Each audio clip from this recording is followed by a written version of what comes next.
கொண்டு வந்த ஓம் பாசம் காலமே போனாலும்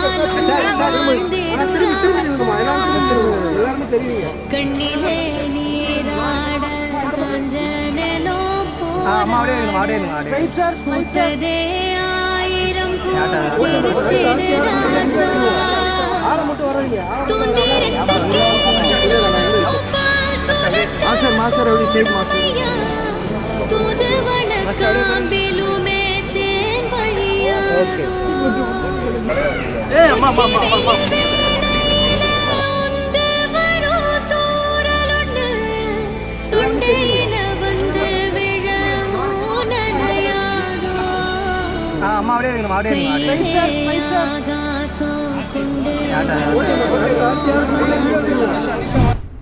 அண்ணா என்னண்ணா கை போட்டு இருந்தீங்க எங்க போனோம்?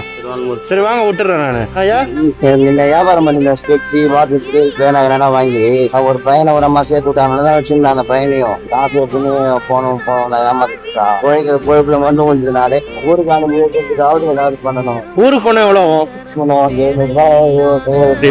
உயிருண்டா சொல்லம்மா எல்லாம் சூடா இருக்கு.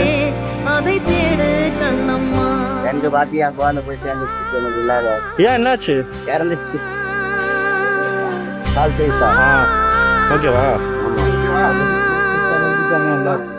மண்ணிலே ஈரமுண்டு முள்காட்டில் உண்டு.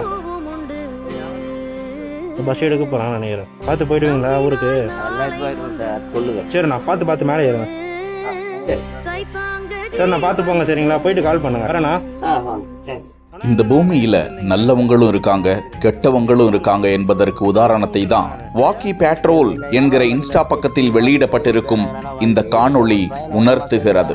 சாலையோரமா லிப்ட் கேட்டுட்டு நிற்கும் இந்த பார்வையற்ற மாற்றுத்திறனாளி இந்த கோடை வெயில் காலத்தையும் செருப்பு இல்லாம கடந்துகிட்டு வராரு என்பதை அவரது வெறும் பாதங்கள் காட்டுகின்றன. பென்சில், ஸ்கெட்சு, டிராயிங் நோட்டு போன்ற பொருட்களை விற்று பிழைப்பு நடத்தி வந்த அந்த பார்வையற்ற மாற்றுத்திறனாளி கிட்ட வேலைக்கு சேர்ந்த இளைஞர் ஒருவர் பணத்தையும் எடுத்துக்கிட்டு திரும்பி வரவே இல்லை என வேதனையை வெளிப்படுத்தும் அந்த நபர் அவருடைய 2 பிள்ளைகளும் நோய்வாய்ப்பட்டு இறந்து விட்டதா மேலும் வேதனையை தெரிவிக்கிறார். அவர் அப்படியே இறக்கிவிட வேண்டிய திருவான்மையூரில் வெறுமனே இறக்கிவிட மனமின்றி சொந்த ஊர் போறதுக்கு பணம், காலுக்கு செருப்பு, வயிறுக்கு உணவு வாங்கி கொடுத்து அனுப்பி வைத்திருக்கும் இளைஞர் ஹேமந்த் குமாருக்கு பாராட்டுகளும் நன்றிகளும் குவிந்து வருகின்றன. ஐயா பஸ் எடுக்க போறேன் நினைக்கிறேன். பார்த்து போயிடுவீங்களா ஊருக்கு? சொல்லுங்க. சரி நான் பார்த்து மேலே ஏறுங்க.